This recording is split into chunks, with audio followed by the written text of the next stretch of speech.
Kasus dugaan penipuan dan penggelapan yang menimpa aktris Jessica Iskandar memang bak memuai dan belum menemukan titik terangnya.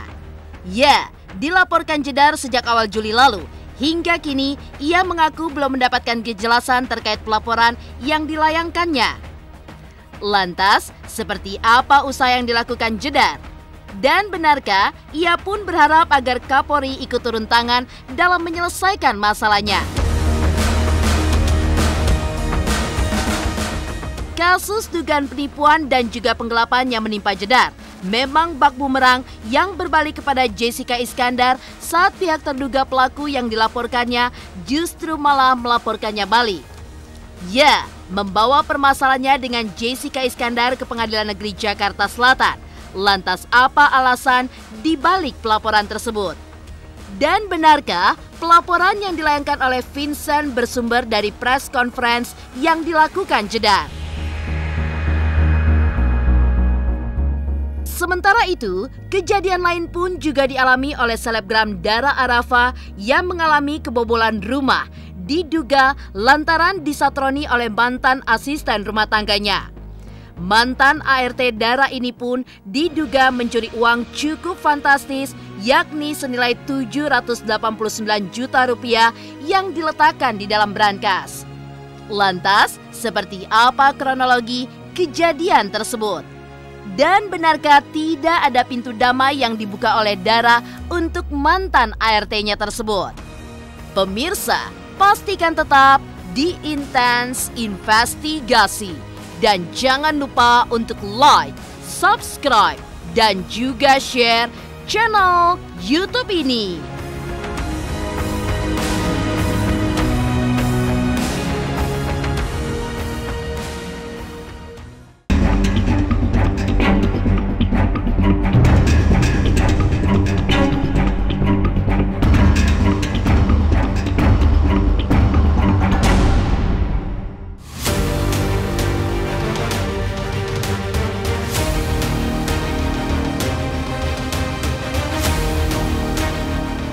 Ketegaran aktris cantik Jessica Iskandar untuk mendapatkan keadilan terkait kasus dugaan penipuan dan penggelapan yang diduga dilakukan rekan bisnisnya memang patut diacungi jempol.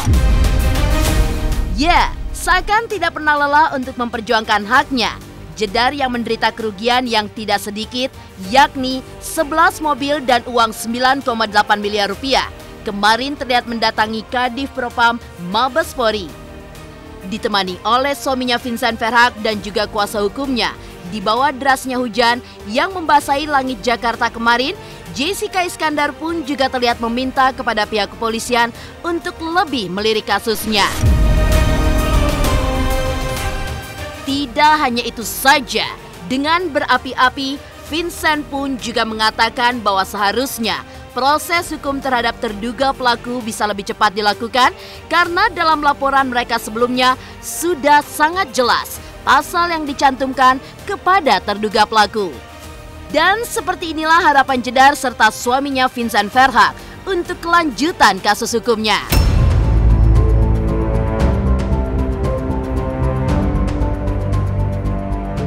Saya ingin penegak hukum di Indonesia itu bisa adil dan bisa dirasakan langsung oleh masyarakat, sehingga orang yang seperti saya yang melapor dan mengadukan bisa mendapatkan kepastian hukum.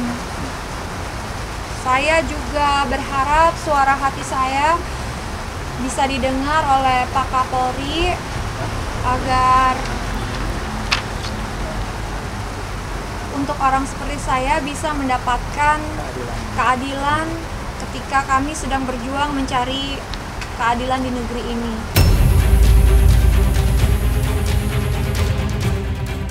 Saya minta penyidik Polda Metro Jaya untuk segera memberikan kepastian terkait laporan kami. Karena pasal yang terkait ini adalah pasal 378 Junto 372 ya kan, yang terbit di tahun 46. Berarti ini bukan pasal yang harus dipelajari lagi atau ada penyesuaian atau apa. Ini udah pasal yang sudah ada. Jadi pertanyaan kami itu adalah kenapa bisa lemot dan lama. Jadi saya juga berharap penyidik Polda Metro Jaya bisa lanjutin kasus ini dan memberikan kita kepastian untuk keadilan kami. Kalau terlapor Stefanus diduga telah memenuhi unsur-unsur pasal yang kami laporkan, agar segera dilakukan upaya paksa. Kasus dugaan penipuan dan penggelapan yang dialamatkan Jessica Iskandar kepada rekan bisnisnya bernama Steven mulai dilaporkan oleh Jedar ke Mabes Polri pada awal Juli lalu. Mengaku tertipu oleh rekan bisnisnya lantaran beberapa mobil miliknya dibawa oleh terduga pelaku. Jessica pun juga mengaku saat ini terduga pelaku hanya baru sekali dipanggil oleh pihak kepolisian. Meski begitu, di tengah kasus yang membelitnya tersebut, Jessica Iskandar juga mengaku beruntung memiliki suami siaga yang selalu menemaninya dalam kondisi apapun. Dan seperti inilah kebahagiaan Jessica Iskandar memiliki suami seperti Vincent yang senantiasa menemaninya di tengah kasus yang membelitnya.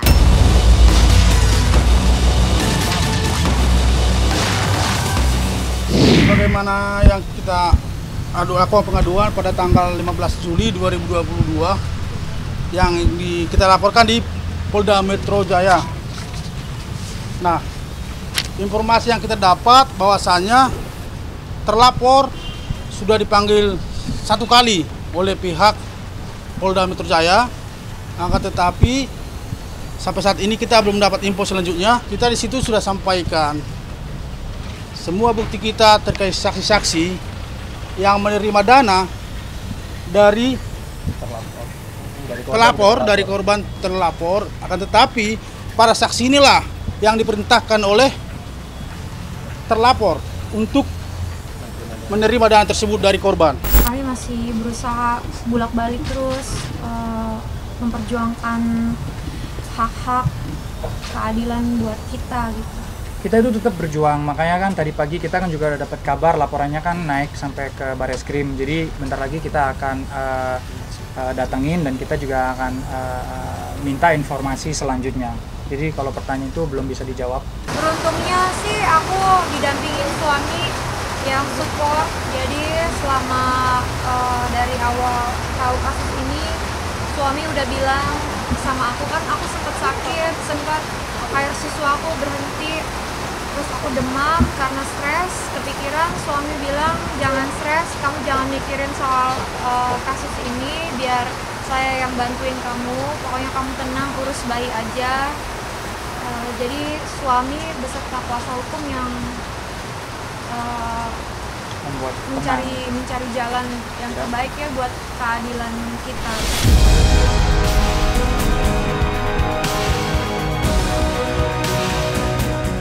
Di sisi lain, kasus pelaporan yang dilayangkan Jedar rupanya mendapatkan hambatan saat pihak terduga pelaku justru malah melaporkan balik.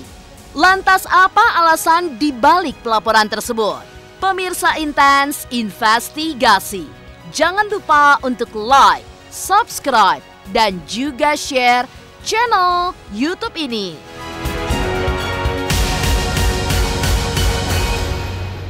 Halo, saya Coki Sitohang. Saksikan terus Intens Investigasi sehari 3 kali, Senin sampai Sabtu di YouTube channelnya. Like, subscribe, and share. Don't forget.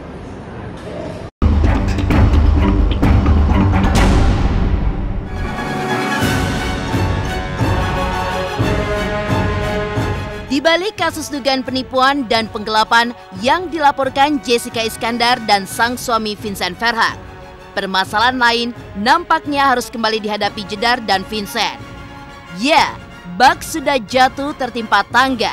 Jessica Iskandar harus menghadapi pelaporan yang kini resmi dilayangkan oleh terduga pelaku yang justru kini balik melaporkannya ke Pengadilan Negeri Jakarta Selatan. Lantas apa alasan dibalik pelaporan tersebut?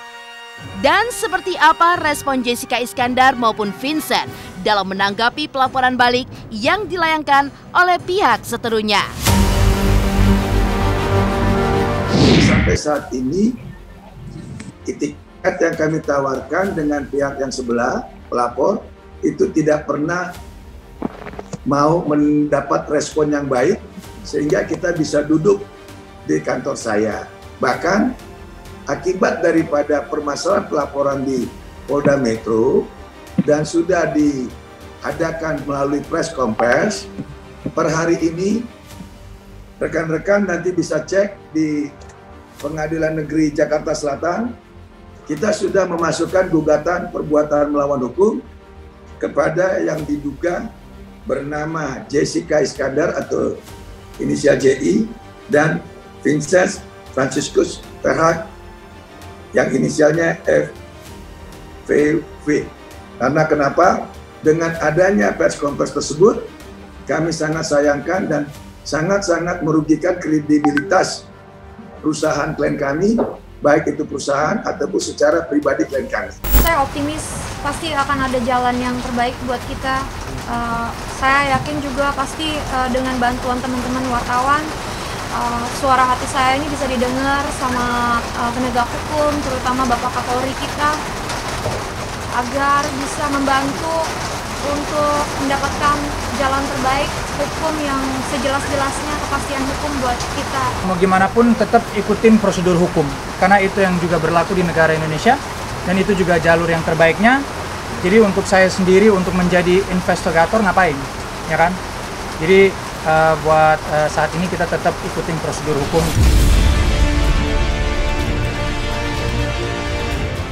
Ya, pelaporan dugaan melawan hukum yang dilayangkan oleh pihak Stephen bersumber dari jumpa wartawan yang digelar Jessica Iskandar dan Vincent beberapa waktu silam.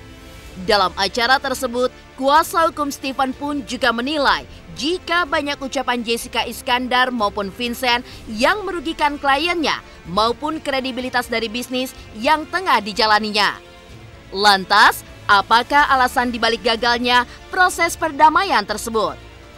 Dan benarkah pihak Stephen memiliki niatan lain di balik perdamaiannya? Dari awal pun kami sudah meyakinkan bahwa ini domainnya adalah keperdataan. Karena mereka masing-masing dibungkus adanya suatu perjanjian.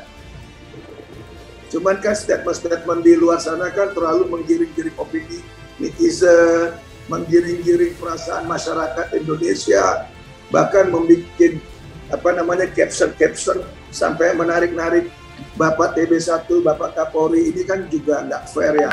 Marilah kita hormati azas-azas beracara, azas-azas hukum yang berlaku. Jangan malah kita membias kemana-mana. Kalau kami tetap membuka pintu perdamaian, dan saya sangat respect kalau saudara Vincent sebagai korban bisa sama-sama duduk kita bikin formulasi untuk perdamaian tersebut. Artinya kalau mereka yakin atas laporan mereka seperti kata pengacaranya tanpa perlu somasi, ya silakan dijalankan laporannya itu. Tapi kalau tidak kan lebih bagus kita damai, kita duduk. Nggak usah terprovokasi, nggak usah terpropaganda dengan hal-hal yang memang makin membawa ini ke permasalahan yang tidak ada titik temu. Toh nanti pada saatnya kita juga akan menjunjung yang namanya restoratif justice. Itu kan sudah memang diharapkan kalau memang ini masih ada segi bisnisnya kan kalau bisa restoratif justice. Ya, artinya ini kan kesel juga dari pihak sana kan mungkin merasa benar ya. Gak apa-apa. Ada bukti-bukti yang Gak apa-apa. Justru kemarin kan ada omongan dari pihak sebelah bahwa dia mau damai. Saya open untuk damai, tapi saya mau jelas gitu loh. Jelasnya tuh damainya mau kayak gimana, bentuknya gimana, perjanjiannya gimana, kan gitu. Jangan cuma keluar di media doang mau damai, tapi nggak ada niat baiknya loh untuk diselesaikan secara kekeluargaan yang dia bilang ya. Jadi, tapi pihak sebelah boleh punya hak kok untuk merasa tidak bersalah, nggak apa-apa. Kan balik lagi kan kita kan kalau bisa, mari kita gelarkan bukti-bukti kita semua. Dari pertama kasus ini bergulir, saya advokat Dr. Togas Tumorang kan sering menyatakan kenapa kita nggak duduk damai, kenapa nggak kita duduk cari-cari solusi. Bukan membawa ranah pidana, bukan ditarik ke ranah kemana-mana. Biar lebih cepat selesai. korban bisa menjalankan kehidupannya dengan baik, bisa membina rumah tangganya, dan klien kami juga bisa mulai usaha bisnisnya. Kita kan harus menjaga isu-isu, jangan sampai ada yang berkembang yang tidak. Nggak tahu ya, karena sampai saat ini seperti saya bilang, saya berkali-kali melalui media, baik online maupun dari media televisi, saya sering banget untuk membuka pintu damai, tapi memang sampai sekarang tidak ada orang yang menghubungi saya pribadi. Harapan saya ya semoga masalah ini, musibah ini cepat selesai, dan kalau emang pihak sebelah merasa tidak salah ya sudah, hadirkan saja panggilannya. Jangan dilemot-lemotin. Maksudnya kalau emang merasa tidak bersalah, ngapain nggak hadir gitu loh. Yang pasti kecewa dan sedih ya. Tapi dia juga optimis. Yang tadi Bang Roli juga bilang, dia sama, mindsetnya juga sama. Dia sangat optimis. Jadi semoga masalah ini, musibah ini cepat selesai. Semoga pihak sebelah juga kooperatif.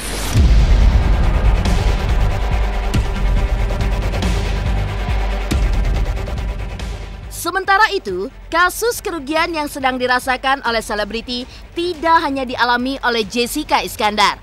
Selebgram Dara Arafah juga merasakan kerugian akibat ulah mantan ART-nya yang diduga melakukan pencurian uang miliknya. Pemirsa Intens Investigasi, jangan lupa untuk like, subscribe, dan juga share channel YouTube ini. Jangan lupa pemirsa semua untuk saksikan Intens 3 kali sehari kayak minum obat pokoknya ya. Pokoknya disaksikan terus, jangan lupa like, comment, dan subscribe.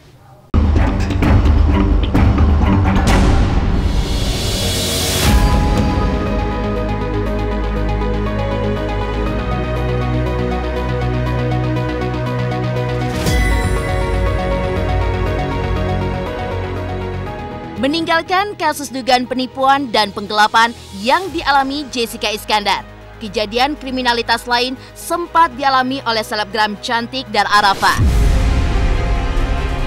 Selebgram asal Jakarta ini mengalami kebobolan rumah yang dilakukan oleh mantan asisten rumah tangganya yang mencuri uang dengan nilai cukup fantastis senilai 789 juta rupiah. Lantas seperti apa kronologi kejadian tersebut menurut Dara Arafah? Dan benarkah pula Dara Arafah sempat menaruh kecurigaan dari tindakan pelaku yang baru 3 bulan bekerja padanya tersebut?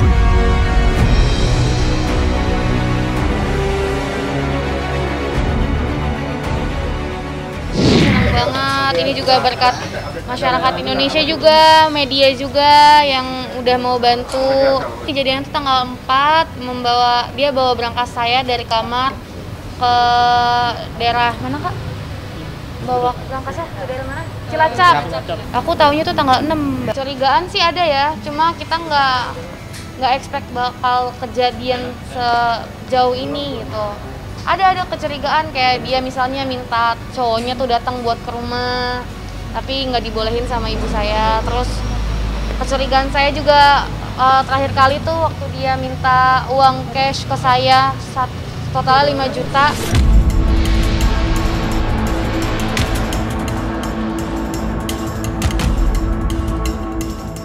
Ya, kasus kriminalitas yang terjadi di Bilangan Priuk, Jakarta Utara ini memang telah ditangani oleh pihak kepolisian dan berhasil menetapkan 2 orang, termasuk yang satu di antaranya benar merupakan mantan asisten rumah tangga Dara Arafah. Dara sendiri sempat dihadirkan dalam gelar acara pihak kepolisian yang juga dihadiri oleh pelaku. Lantas, bagaimana Dara melihat mantan asistennya tersebut? Dan benarkah tidak ada pintu damai yang dibuka oleh Dara untuk mantan ART-nya tersebut?